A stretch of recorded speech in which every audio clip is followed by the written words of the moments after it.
One way as a new player you may be losing energy credits is using the market. If you don't know where the market is, you can click on one of the resources above. It's kind of the easiest way to get to it, and it'll show you pretty much what things are going for. Brilliant. I have absolutely no idea what's going on. For example, for minerals, one mineral, if I want to buy, is worth 1.3 credits, or if I want to sell it, one mineral will be worth 0.7. Overall, you're always taking a 30% market fee. I'll show you later in the video how you can reduce that to make this a little bit better.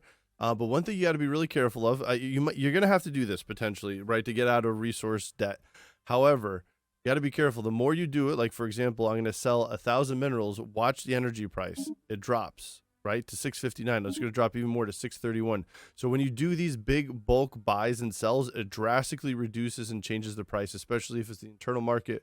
Galactic market might not be as big of a deal. Rather than bulk buying and bulk selling, what you should be doing is automatic trades. If you can plan ahead and say, yeah, I'm going to need some more alloys. I'm going to want to buy those. I'm going to want to buy another 5 a month. You could do this, and then you could also put in the price that you're willing to buy it for, or you could just say whatever the market value is. You hit add, and it's going to buy it every month. There'll also be warnings that'll come up potentially if you're buying or selling something and the value isn't really worth it. But what this does is it doesn't wreck the market as you're doing it. That's where I stopped checking it last time, September 1929. Oh no. Oh no. Oh no. Smithers, why didn't you tell me about this market crash? How can we reduce that marketing fee? Well, if you go here, you can see it actually says that the minimum market fee, so it's always going to be 5%. You can never get down to 0. However, one of the first ways is that you can go with your traditions and you can pick up under mercantile, you can get insider trading, and that'll give you a flat minus 10% market fee reduction. If you are a machine intelligence, is a little bit different in your tradition. Your tradition is actually called, it's under here, and under versatility, it is called adaptive programming, and that will give you the market fee reduction of 10%. Okay, you had a balance of 93 cents. All right. And at an average of 2.25% interest over a period of 1,000 years, that comes to $4.3 billion.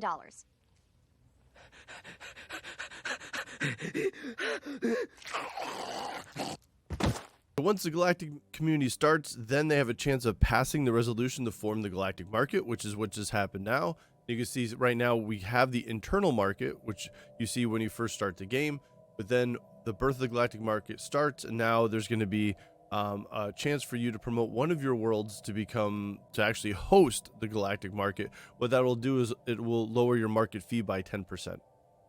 So how can you nominate one of your planets to host the galactic market? Well, you click on one of your planets and you can go to decisions, and there'll be something new called the Galactic Market Hub nomination. You got to do that pretty much right away. It'll cost you 1,000 energy and 150 influence. There's a lot of things that go into it. I'll put a link down in the description below to the wiki that kind of gives you all the different things that impact it, but there is definitely some randomness to it, so don't get salty if you don't get it. Kids, won't you step outside for a second?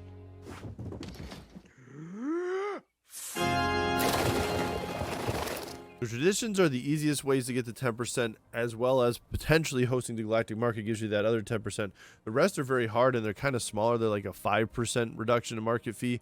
One, which you may not even know, is your ruler does have an agenda. If you're an oligarch, a dictatorship, imperial, or corporate ruler, there's agendas that get chosen for your leaders as they come in. And there's different weight factors that make it happen. For this one, for the import and export that you can get, I don't have it here as an example. You'll get a plus 5% trade value and a minus 5% market fee. But your ruler has to be a leader of a prosperity faction, and you have to have fanatic pacifists. So that helps weigh towards potentially getting this agenda. And these agendas don't change. Once a ruler comes in, for life, they keep this agenda. Another way to get that last 5% market fee, or another 5% market fee if you're looking for, but it's very difficult, is you got to find a trader enclave. This is usually mid to late game, and you got to have them within one of your systems, and you got to have a star base.